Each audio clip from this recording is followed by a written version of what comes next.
One of the most fascinating off-track things that happens over a race weekend is the ability to get specific numbers around American F1 interests. And I think we hear from the F1 side how much that's growing, and that's why companies are investing and why they're investing in more American races, because it's such an important market and there's growth. And I know over the last 4 years, US viewership of F1 has grown astronomically for all the reasons that have been beaten to death that has been discussed. But I find that there's some predictions right now that viewership might be flat, or like we might have hit a ceiling, and no one knows if that's true. So for week 1, I pulled some numbers on US viewership. Now, context to all of this, we don't get any F1 TV viewership, and we don't get any viewership for anything that was aired only on ESPN+. So qualifying wasn't aired on cable, therefore I don't have numbers for it. So I'm just looking at race numbers year over year, and they were flat. And it was 1.3 million people watched the race. But the stunning part of these numbers to me is that almost 50% of them, it was 48%, were under 50. And for comparison, the NASCAR Cup Series and the IndyCar race that happened that exact same weekend had 20% and 18% under 50 viewership, respectively. So when people say that it's a young audience that is interested in and following F1, that's the number. It is unheard of that nearly half of the viewers are under 50 who are watching a race. Yeah, it's unbelievable. Again, it's for all the reasons that have been, beaten and said over 1,000 times. But, you're seeing the numbers. You are able to pull the numbers yourself and be able to see, these are the demographics that are watching. And 48%, having your demographic in any area be 48% anything, particularly getting young people interested in something, under the age of 50, you're speaking to a customer fan base that will be a customer for a longer period of time. Therefore, you get their money for a longer period of time. And this is the thing that F1 people are really missing the point on, is it's not just that, oh my God, wow, young people are interested in F1. Wow, Netflix. Wow, American viewership. Wow. Okay, great. All of that, whatever reasons it is, F1 is going to continue to be profiting and making so much money in the long term just because of the gain in interest. And they don't fumble the back, but yes. Right. If they don't, right. Yeah. That's very true.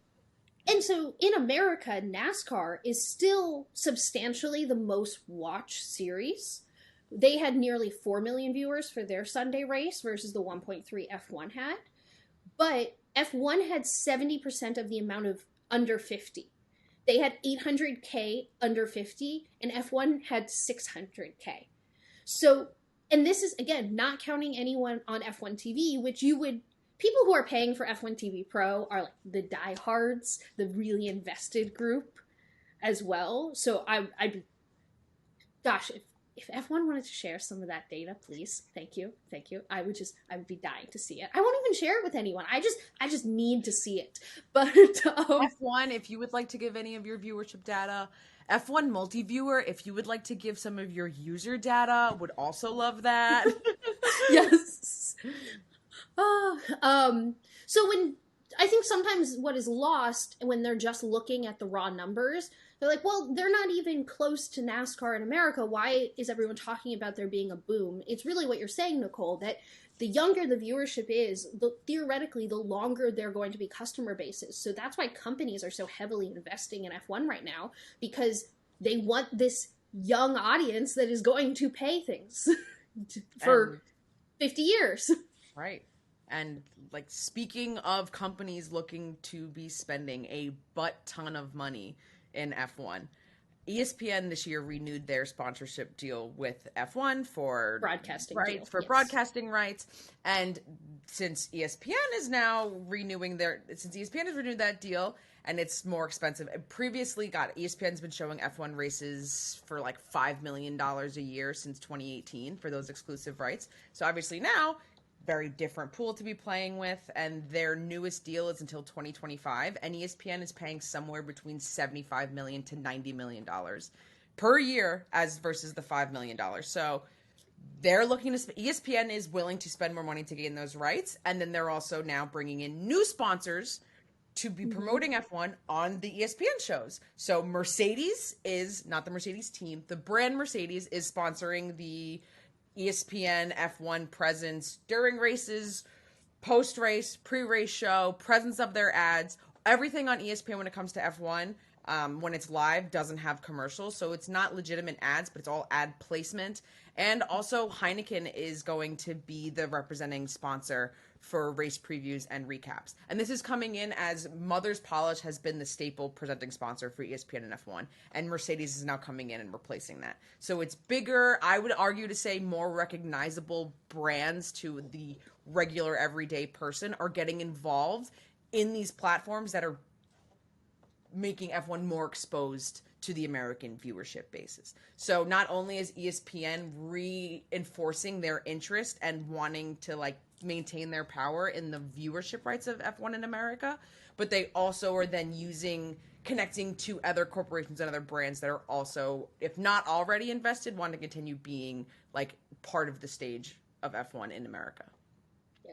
Well, nothing shows a change in demographic more than going from Mother's Polish to big brands like Mercedes and Heineken. I think sometimes brands, when they advertise, they're like, oh, well, everyone watching a car race is obviously a car person.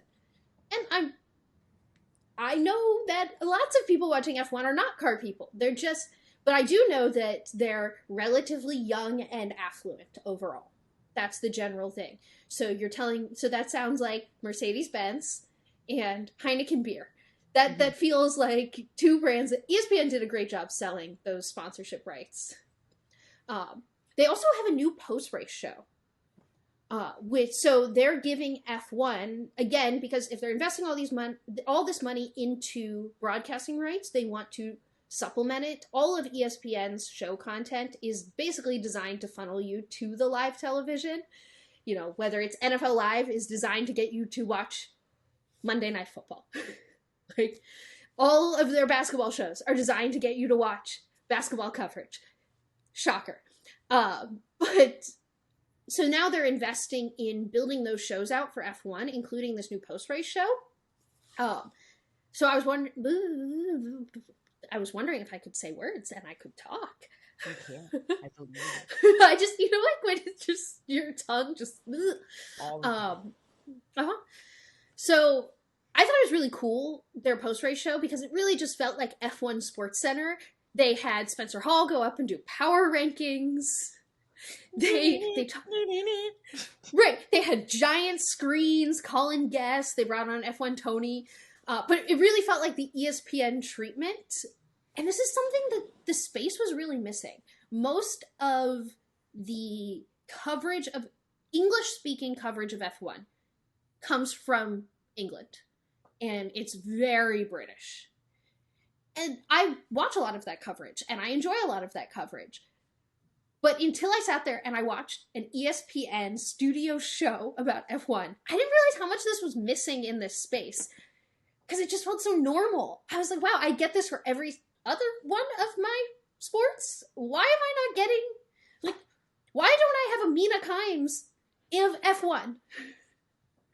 She's an NFL commentator, yes, by the way, if you're not an NFL fan. What were your thoughts about the ESPN show? So, okay, I love ESPN on all the time. It's on my TV in my living room right now because Parker, that's what I leave on for my dog when I'm not home. It's always ESPN on basically all the time in my house.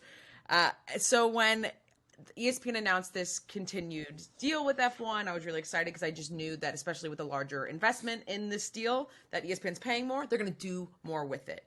So I enjoyed the post-race show. I felt like it was so normal and part of my everyday routine. And now with one of my favorite pieces that finally, I've been waiting for this like platform to talk about it because I know that it's a good fit. I know that it makes sense to be there.